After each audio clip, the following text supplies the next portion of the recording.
경고라는 제목으로 하나님 말씀 선포하겠습니다. 조금은 재밌는 이야기로 시작할까 합니다. 어느 초등학교 시험에 이런 질문이 나왔다고 합니다. 벌써 보여주면 안 되는데 부모님이 왜 우리를 사랑하실까요? 이미 다 왔으니까 상관없습니다. 보여주세요. 근데 답변이 이렇게 됐답니다. 그러게 말입니다.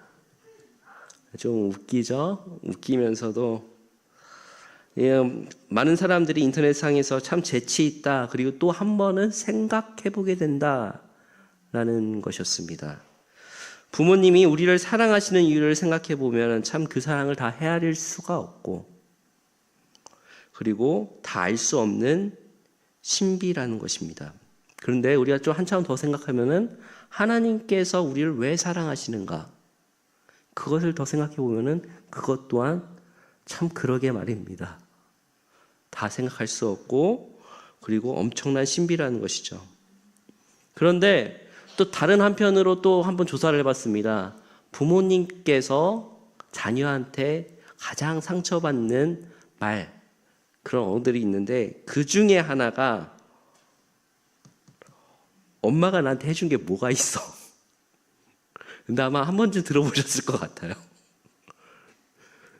엄마가 해준 게 뭐가 있어? 엄마가 나 언제 사랑했어? 또 아빠한테도 그러는 거죠. 아빠가 나한테 해준 게 뭐가 있어? 라고 할 때 부모님이 그 자녀한테 상처받는 그 5가지 중에 하나가 이 말입니다. 그런 경험들이 있으실지 모르겠습니다만은 오늘 그런 말로 시작하는 성경이 있습니다. 바로 우리가 함께 읽은 말라기서가 그렇게 시작합니다. 본문의 시작은 이렇습니다. 1장 1절입니다. 함께 읽겠습니다. 여호와께서 말라기를 통하여 이스라엘에게 말씀하신 경고라. 말라기의 이름의 뜻은 나의 사자라는 뜻으로, 이게 본인인지 아니면 선지자를 지칭해서 하는 말인지는 잘 모릅니다. 그런데 다른 본문은 시대적 상황이랑 아버지를 얘기하지만은 여기서는 기록된 시대를 볼 수 있는 흔적은 딱 1장 8절에 총독이라는 단어가 나오는 것으로 보아서 아마 바벨론 포로 이후의 시대였을 것이다 라고 추론합니다. 그리고 바로 1절부터 경고라고 시작합니다. 성경에서는 경고라는 것을 매우 무거운 짐이라고 이야기를 하는데, 말라기서의 논쟁은 6가지가 됩니다. 하나님과 백성과의 그 대화처럼 이렇게 왔다 갔다 하는데, 그 논쟁의 주제는 첫 번째는 먼저 이스라엘에 향한 하나님의 사랑, 둘째로는 하나님을 경외함과 올바른 제사, 세 번째는 형제 사랑하는 것과 결혼과의 관계, 네 번째는 하나님께서의 돌아간다라는 의미와 정의, 다섯 번째는 올바른 11조, 여섯 번째는 여호와를 경외하는 것이 무엇이 소용이 있는가, 이 총 6가지의 주제를 가지고 하나님과 백성들 간의 그 논쟁이 있는 것으로 진행이 됩니다.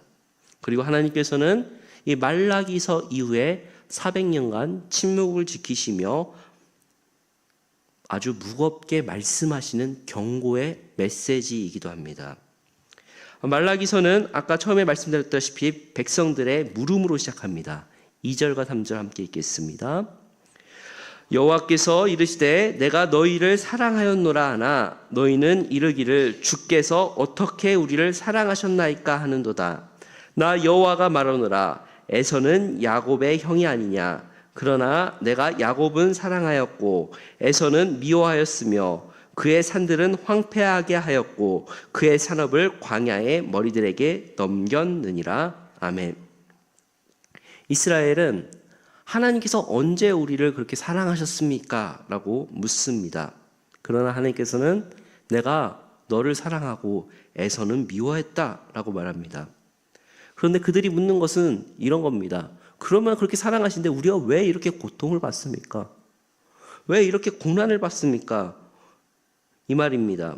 근데 왜냐하면은 그들이 생각하는 사랑은 단순하게 내가 복되고 사랑받으면은 자신의 삶 가운데 평안함과 안녕함이 있어야 되는데 결코 그것이 없었기 때문에, 고난이 있었기 때문에 그들은 사랑받지 않는다라고 생각한 겁니다. 그들은 바벨론 포로 이후에 돌아와서 우리가 다윗의 성처럼 다시금 예루살렘을 부활하면 잘 될 것이다, 그렇게 생각했지만 현실은 녹록지가 않았죠. 그러나 하나님께서는 그들을 애굽 땅에서 건지실 때부터 훈련의 과정을 계획하셨고, 진정 그들이 하나님의 사람에 걸맞는 삶을 살기를 요구하셨습니다. 그리고 참으로 사랑하셔서 그들에게 훈련을 요구하시고 각자에 맞는 광야를 허락하셨죠. 그들은 결국 하나님이라는 이름을 붙이고 자기들이 좋은 것만 주시는 그 면만 바라보면서 하나님이란 이름을 부르면서 우상 숭배를 했는지 모릅니다. 그리고 철이 없는 이스라엘 백성은 정말 우리를 사랑하셨냐고 어린아이가 부모님에게 때를 쓰듯이 묻는 것입니다. 그리고 하나님께서 다시금 말씀하십니다. 내가 너를 정말 사랑했지만 정말 너희가 나를 진심으로 너의 아버지를 대하듯이, 아니면 네가 정말 주인을 대하듯이 나를 공경했느냐라고 물으십니다. 그러나 대답이 또 그렇습니다. 제가 언제 주의 이름을 멸시했습니까? 하나님은 말라기를 통해 이스라엘 백성에게 아버지 하나님을 향해 마땅히 드릴 영광도, 종이 주인에게 대한 마땅히 가져야 할 두려움도 찾아볼 수 없다고 말합니다. 그런데 우리가 언제 주의 이름을 멸시하였습니까? 라고 또 따지는 것이죠. 그러자 하나님께서는 너희가 나의 제단에 더러운 떡을 주고 제사를 드렸다고 한다. 그리고 나를 경멸히 여겼다. 그렇게 해놓고서 정말 이 더러운 떡을 니들이 정말 과연 너희 총독에게도 가져다 줄 수 있느냐? 라고 하나님께서 물으십니다. 그런 흠 있는 제물을 바치면서 나에게 예배를 드렸다냐고 물어보십니다. 그리고 하나님께서는 또한 제사장들에게도 이렇게 말씀하십니다. 2장 2절입니다. 함께 읽겠습니다. 만군의 여호와가 이르노라, 너희가 만일 듣지 아니하며 마음에 두지 아니하며 내 이름을 영화롭게 하지 아니하면 내가 너희에게 저주를 내려 너희의 복을 저주하리라. 내가 이미 저주하였느니 이는 너희가 그것을 마음에 두지 아니하였음이라. 아멘. 너희가 정말 나에게 올바른 제사를 드렸느냐? 올바른 떡을 드렸느냐? 하나님께서 따지십니다. 그리고 또한 제사장들이 그 올바른 길에서 떠났기 때문에 너희들의 복을 저주로 바꾸겠다라고 말씀하십니다.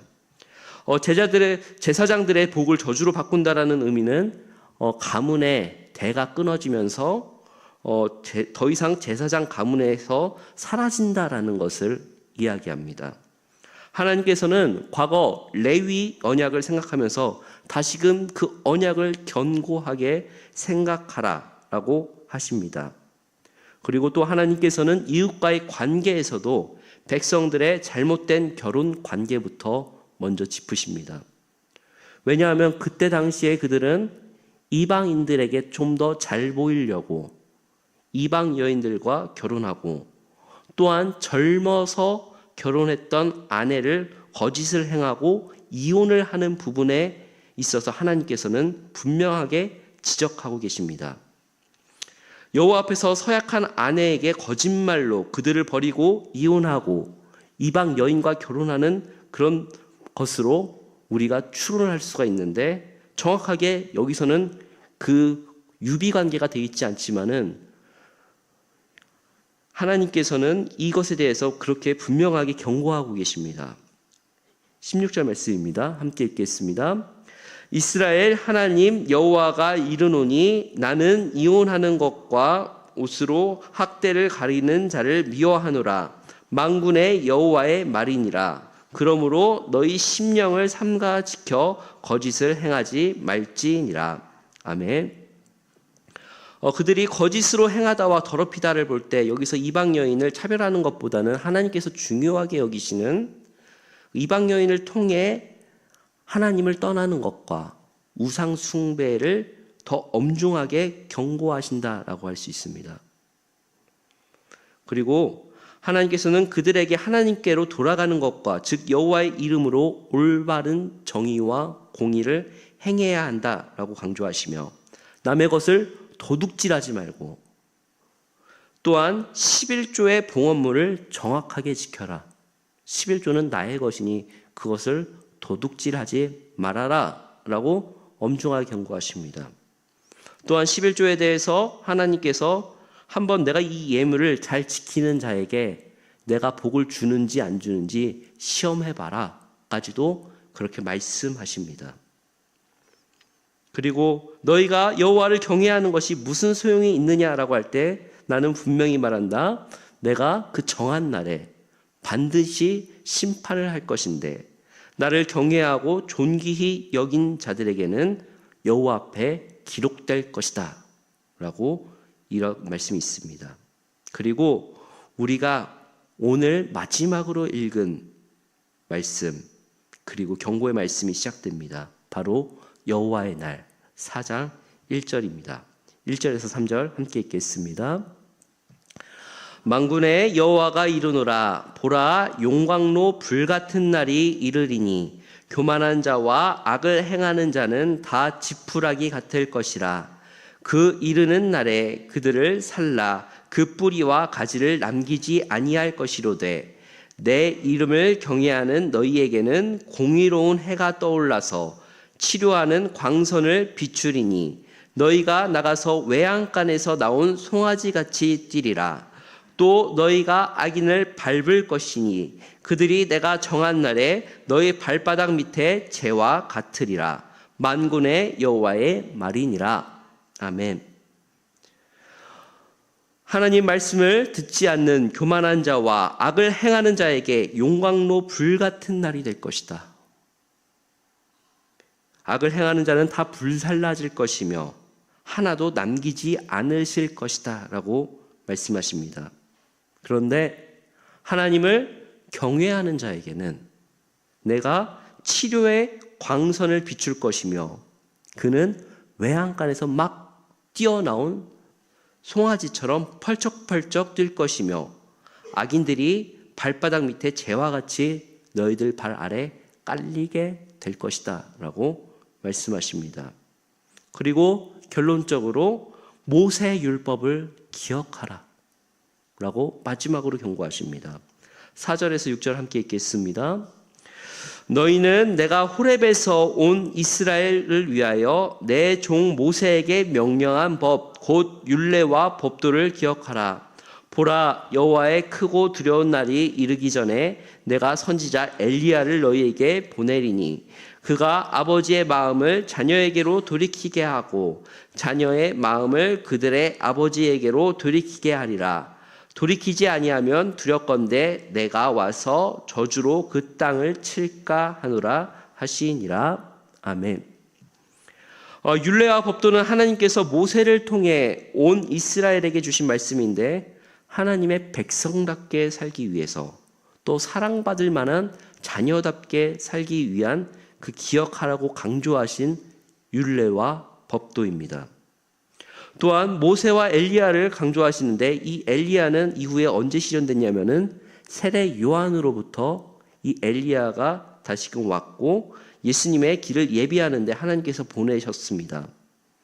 또한 이 말라기 이후에 신구약 사이에 침묵을 하시는데 그 400년간 성경은 없지만은 역사서에서는 동양에서도 그렇고 제자백가의 시대와 그리고 로마까지 이어지는 그 시대를 통해서 예수님의 길을 예비하기 위한 하나님의 침묵의 준비가 있으셨습니다.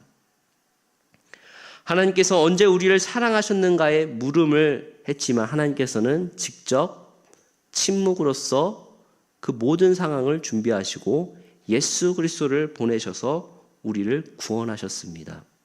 첫 번째 질문, 하나님께서 언제 우리를 사랑하셨습니까? 라고 묻는 백성을 위하여 400년간 준비하시고 그가 바로 성육신하셔서 우리를 구원하셨다는 것입니다.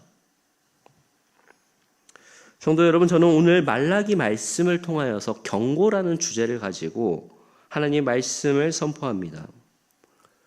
여러분들은 날마다 하나님의 그 경고의 말씀을 의식하며 살아가십니까? 여러분들은 과연 경고 메시지를 언제 받으십니까?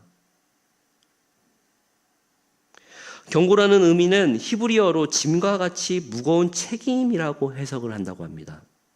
그런데 그것을 우리의 시대에 해석하자면 바로 무엇입니까? 십자가를 지는 것. 하나님 자녀답게 진심으로 사랑하는 자녀답게 살아가기 위하여 각자의 십자가를 지어야 하는 제자도를 이야기하는 것입니다. 그런데 우리의 인생 삶 속에서 우리 또한 하나님 정말 날 정말 사랑하십니까?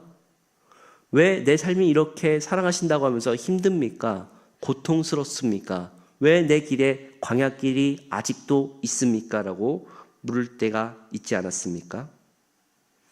하나님의 더 큰 사랑을 헤아리지 못하고 부모에게 떼쓰는 아이처럼 하나님의 사랑을 의심하고 또한 하나님께 경솔하게 행동하지 않았는가 하는 물음이 우리에게 있습니다. 그런데 왜 광야와 같은 고통과 훈련이 우리의 삶 속에 있겠습니까? 하나님께서 우리에게 하나님 자녀답게 살라고 그 시간을 허락하시는 것이고 그리스도인답게 살라고 그 광야를 준비하신 것입니다. 초콜릿만 준다고 아이가 건강한 것이 아니죠. 그 아이가 정말 건강하기 위해서는 정말 바른 것, 쓰더라도 먹일 것을 먹이는 것이 참 사랑인 것입니다. 그리고 십자가를 지고 나를 따르라고 하신 말씀을 우리는 믿고 나아가는 그리스도인이죠. 세상의 무거운 짐을 버리고 십자가를 지라. 그리고 언제나 피할 길과 감당할 만한 시험을 주신다는 것입니다. 오늘 메시지가 매우 무겁고 엄중하지만 제가 경험한 하나님께서는 다양한 방법으로 우리의 삶을 통치하시고 간섭하시고 그리고 경고하십니다. 제가 저번 주부터 이번 주간에 계속 묵상했던 내용이 있습니다. 바로 저희 지금 새벽 기도, 아침 기도의 본문 말씀이 잠언입니다. 잠언 말씀에서 계속 강조하는 게 너의 삶과 언어 습관과 언어 생활을 조심해라 라는 부분에 있어서 저도 이 부분은 내가 또 한번 다시 결단을 해야겠다 라고 했는데 하나님 앞에서 나의 그 잘못된 부분들을 깨닫고 먼저 결단할 때 하나님께서는 너 그 예전에 잘못한 거 있잖아. 이거는 짚고 넘어가야 돼 라고 사인을 주십니다. 부끄럽지만 고백하자면 제가 몇 개월 전에 언어 습관으로 인해서 실수한 적이 있습니다. 근데 제가 하나님 앞에서 하나님 제가 이제는 좀 더 하나님 앞으로 나아가겠습니다 라고 결단을 할 때 하나님께서는 반드시 제가 했던 그 잘못을 짚고 넘어가신다는 것이죠. 내가 먼저 깨닫고 결단할 때 자연스럽게 하나님께서는 너 이제 이것 좀 고칠 수 있겠니? 라고 그렇게 저한테 경고하시더란 말입니다. 지금 제가 부족한 입술로 이 자리에 서지만은 제가 정말로 욕을 잘했습니다. 언제가 제 그때 극상이 심했냐면 제가 20살 초중반 때가 정말 욕이 심했습니다. 얼마나 욕이 심했냐면은 국가 공인기관에서도 저 욕 잘한다고 인정을 해줬어요. 그게 뭐냐면은 저희 어머니가 공무원이셨거든요. 지금 이제 은퇴하셨습니다만은 면사무소에서 직원으로 일하실 때 지방이지만 면사무소가 해킹을 당하면 국정원이 출동합니다. 그러니까 어머니 컴퓨터에 면사무소에서 그 해킹 그 흔적이 있었나 봐요. 그런데 이제 가장 먼저 추적 조사를 누굴 먼저 하냐면 가족부터 한답니다. 그래갖고 제가 범인인 줄 알고 그거를 조사하다가 저의 모든 기록을 다 봤겠죠. 인터넷상에. 근데 제가 이제 범인이 아닌 것을 알고 저희 어머니한테 한마디 하셨답니다. 그 과거에 이런 일이 있었는데 그래서 추적 조사를 해보니까 아닌 것을 밝혀졌는데 그분이 하셨던 말이 저 아직도 기억이 납니다. 뭔 신학생이 욕이 이렇게 심합니까? 그랬습니다. 어린 시절 때 내려갔을 때 마음 상처에 있었던 그 언어들이 아직도 고쳐지지가 않아서 고치면서도 그런 흔적들이 지금 많이 지워졌음에도 불구하고 또 오늘 또 저는 결단을 하게 됩니다. 하나님, 더 하나님 앞으로 나아가겠습니다. 그러실 때 하나님께서는 너 예전에 이 부분 있었잖아. 이 부분 이제는 넘어야 되지 않겠니? 라고 경고하셨다라는 것입니다. 여러분들 삶 가운데서도 분명하게 다양한 방법으로 하나님께서는 지금도 우리에게 말씀으로 경고하십니다. 하나님의 말씀으로 또한 공동체를 통하여서 내 지체를 통해 또 선생을 통해 반복해서 계속해서 경고하고 계십니다. 또한 내가 그것을 하다가 넘어지더라도 기다려주시고 또 말씀해 주시고 다시금 경고하시며 우리를 일으키시는 하나님이시라는 것입니다. 사랑하지 않으면 경고도 안 합니다. 말도 안 해버립니다. 조심해라, 이 사인이 바로 하나님의 사랑이라는 것입니다. 지금 경고하시는 하나님의 정말 우리를 사랑하신다라고 믿으며 나아가십시오. 그리스도인답게 살아가시길 주님의 이름으로 축복합니다. 우리 말씀 생각하면서 함께 기도했으면 좋겠습니다. 우리가 함께 먼저 기도할 것은 하나님의 말씀을 내가 정말 주님의 경고라고 생각하며 내가 하나님 앞으로 나아가겠습니다 라고 결단하시고, 두 번째로 하나님, 내가 아무리 어려운 광야의 순간일지라도 훈련되어서 그리스도의 군사되게 해달라고 우리 주여 세 번을 외치시고 합심으로 기도하도록 하겠습니다. 주여, 주여, 주여.